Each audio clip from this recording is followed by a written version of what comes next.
शिवम त्यागी जी जवाब दें, मेरे ख्याल से आपने भी सबको सुना। आलोक जी की बात का जवाब दीजिएगा। उन्होंने कहा कि जो आपने चंडीगढ़ में देखा वो डिक्टेटरशिप नहीं है क्या? बहुत सारे नाम उन्होंने गिना दिए, हाँ। जो जो आरोपी थे और आज आपके साथ है। बेल में उन्होंने कहा कि बड़ी इंटरेस्टिंगली कि बेल जो होती है उसको अगर डिपार्टमेंट अपोज करता है तो जाहिर है बेल नहीं मिलती है, और जो लोग बाकी जेल में अंदर हैं उनको अपोज किया जाता है तो इसलिए बेल नहीं मिलती।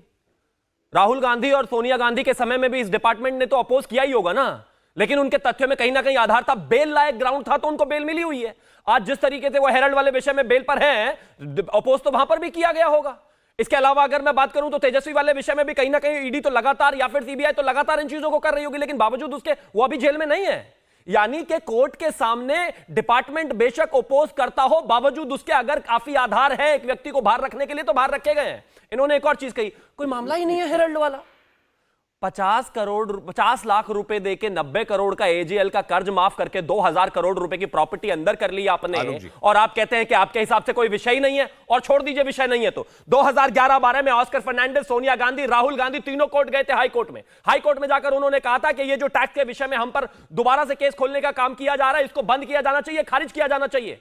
कोर्ट ने आपको मुंह पर तमाचा मारते हुए कहा कि नहीं वापस जाइए, कोर्ट केस आप पर एज इट इज चलेगा। केस आप पर चल रहा है। अगर इतने दूध के धुले हुए थे तो केसेस बंद क्यों नहीं हुए? अब आगे सुनिए जरा, भी तो बहुत कुछ है। इसके अलावा अभी पिछले दिनों ही एजेएल की 991 करोड़ रुपए की जो संपत्ति है वो जब्त हुई है। यंग इंडिया की अभी 90 करोड़ रुपए की संपत्ति जब्त हुई है। आप यहां पर बैठ कर कहते हैं नहीं नहीं कुछ है ही नहीं, अरे कुछ नहीं है। अरे हजार करोड़ रुपए की संपत्तियां लुट कर जा रही है, कह रहे हैं कुछ है नहीं। आगे 15 घंटे जो पूछताछ राहुल गांधी से, सोनिया गांधी से की थी, क्या निकला उसका? मैं तो मानता हूं कि डिपार्टमेंट तभी तो इन सब चीजों पर काम कर रहा है। और जहां तक बात कन्विक्शन की है, इस देश में कन्विक्शन कोर्ट्स में 20-20 साल में नहीं होते। कब लगा था लालू प्रसाद यादव जी पर केस और कब जाकर कन्विक्शन हुआ, इस देश ने देखा है। कितने सारे केसेस 50-50 साल चाहिए चलते हैं, आपने देखा है। मतलब इनको यहां पर भी पारिवारिक वो चाहिए कि केस भी इनका 2 ही साल में खत्म कर दें, क्योंकि ये राज परिवार से आते हैं। जो कोर्ट की प्रोसीडिंग्स है उसके तहत होगा। और आगे एक और चीज इन्होंने कही, वाड्रा जी के कागज तो बाढ़ में ही बह गए। 2G वाले विषय पर भी आता हूं। इन्होंने कहा 1,76,000 करोड़ का घोटाला बताया था, कहां गया? हमने नहीं बताया था भाई। आपके समय में सीएजी की रिपोर्ट आई थी, संसद में हंगामा हुआ था, उसके बाद सरकार ने एफआईआर फाइल की थी और तमाम सारी चीजें हुई थी। और मुझे थोड़ा सा समय और दे दीजिए। तानाशाही की लगातार बात होती है ना, तानाशाही होती तो ऐसा कहां होता? मतलब एक आदमी दूसरे देश में बैठा हुआ यहां पर रोजाना यूट्यूब पर वीडियो अपलोड कर इस देश को बताता है कि इस देश में तानाशाही चल रही है, और पूरा देश और पूरे देश का विपक्ष जो है उस प्रोपेगेंडा को आगे लेकर बढ़ता है। तानाशाही होती तो वो चलती कहां?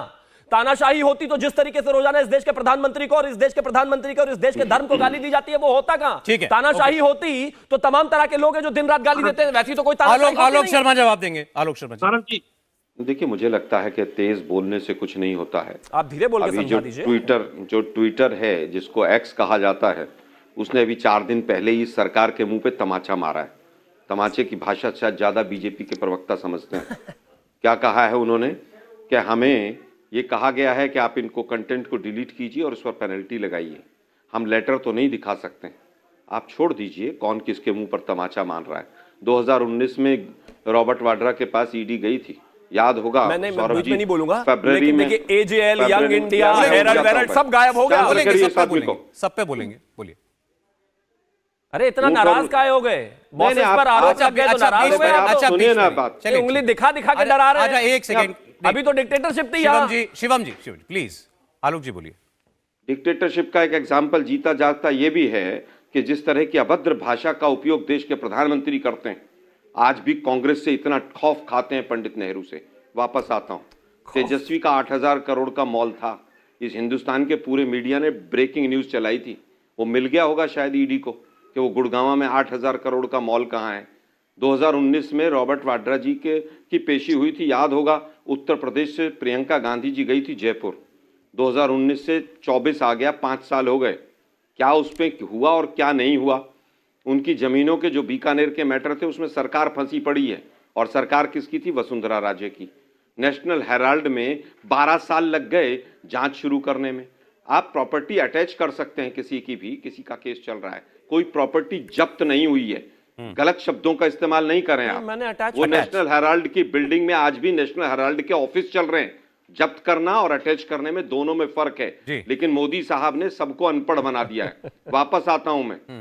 आज आप बार बार बात कर रहे हैं कि एनडीए इंडिया गठबंधन का वहां अलायंस नहीं हुआ, वहां अलायंस नहीं हुआ, वो छोड़ के भाग गया।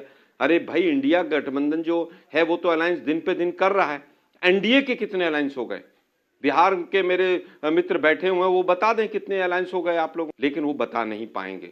क्यों? क्योंकि वहां डिक्टेटरशिप है, वहां जो बीजेपी चाहेगी वो होगा। मैंने 10 नाम गिनवाए अभी। हेमंत बिश्व शर्मा पर अमित शाह जी से सवाल पूछा गया कि भैया वो भ्रष्टाचारी हैं कि नहीं, तो एक पत्रकार को इधर चलो हटो यहां से, ऐसे सवाल नहीं पूछे जाते। आज हालत डिक्टेटरशिप की ये है कि आज आप ईडी के नोटिस भेजिए, अगले दिन चेक मंगवा लीजिए। लाल डायरी का जिक्र मोदी साहब ने किया था राजस्थान के पूरे चुनाव में, और ईडी सीबीआई सब अलर्ट पे थे। मैं पूछना चाहता हूं लाल डायरी को कौन ढूंढेगा और कब ढूंढेगा?